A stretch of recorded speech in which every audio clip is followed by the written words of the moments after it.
Hello, my name is Benjamin Hart. I'm an American attorney and the Managing Director of Integrity Legal here in Bangkok, Thailand. This video today will discuss just sort of some misnomers and misperceptions and misconceptions regarding the U.S. immigration process, specifically from here in Thailand. I just want to I'm making this video to sort of rectify certain expectations that people seem to have about the process. First thing to note is that it's immigration. It's not particularly easy. Moreover, with recent changes due to the Trump administration coming into office and recent executive orders, which I believe are simply the tip of the iceberg, we're going to see more and more changes to immigration processing, consular processing at the U.S. embassies abroad. The whole process is in a state of sort of flux, in my opinion. But this is more to discuss sort of perceptions as to what the process should be like.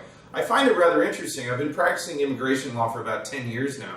And the sort of feeling amongst the general public is just sort of like, oh, you fill out some paperwork. It's like going to the post office or something. It should just be a routine matter, and it's a foregone conclusion that a visa should be issued.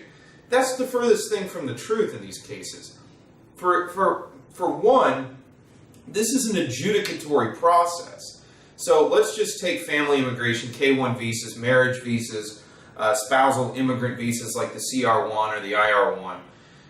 In any of these cases, you're looking at first a DHS adjudication as to the American citizen's ability to petition for the benefit, and sort of a tertiary, background check on the foreign national in question. And then on the back end of this process, you're dealing with the visa application of a non-U.S. national, which means that, U.S. constitutional law doesn't, strictly speaking, apply because it's not an American citizen and it's not occurring on U.S. soil.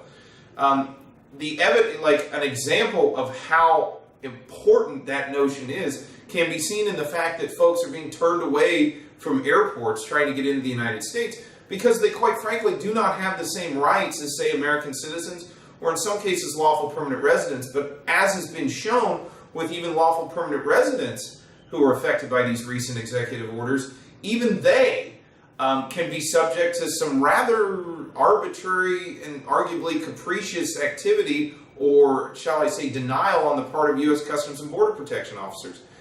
My only point, to sort of get back to the main focus of this video, is one needs to sort of get rid of the notion that this is some sort of foregone conclusion, or that there's one correct way to process a case. In a lot of ways, cases are different. Each case is unique. Now, can I say with a certain degree, maybe 80-90% degree of certainty, that most cases are going to process at certain points of the process in much the same manner? Yes, in a lot of those cases. But the reason you hire an attorney to assist with something like this is because of the unforeseen problems. It's because of the black swan events like Trump coming in and issuing executive orders that have sort of upended certain aspects of the system. Again, I think these are the tip of the iceberg. I think we're going to see major changes in things like consular processing, or even Department of Homeland Security processing under USCIS. I also think it's a real possibility, especially in the first 2 years of this administration, that we could see what's called, or has been colloquially referred to as, comprehensive immigration reform. And if there is comprehensive immigration reform, we're looking at a total overhauling of the overall system. The point of this video is not to scare or to sort of justify what it is that I do. It's more to provide real insight into the fact that this is not a foregone conclusion process. It's not just a matter of some paperwork. This is an adjudicatory process. It's adjudicated in 2 phases, generally, in a family visa context. And each case is unique. There's no one-size-fits-all set of answers for this stuff. Anybody that's out there saying there is, you really have to take them with a grain of salt, because that's simply not what's going on in these cases. And frankly, there's also an aspect of this where legal professionals can provide serious insight. Another thing to think of, and there's another video on this channel with respect to the interview, but people seem to think that the interview is sort of the end of the road. It may not necessarily be the case.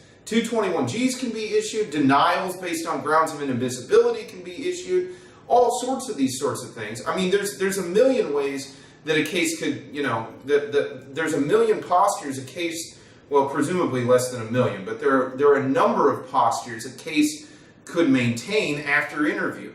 I'll get into that in the other video, but my only point is, with respect to this video, and what one should be aware of, is, you know, this isn't just a one-size-fits-all situation. It's not like just ordering up something from the post office where you just, quote-unquote, fill out some forms. It's an adjudicatory process.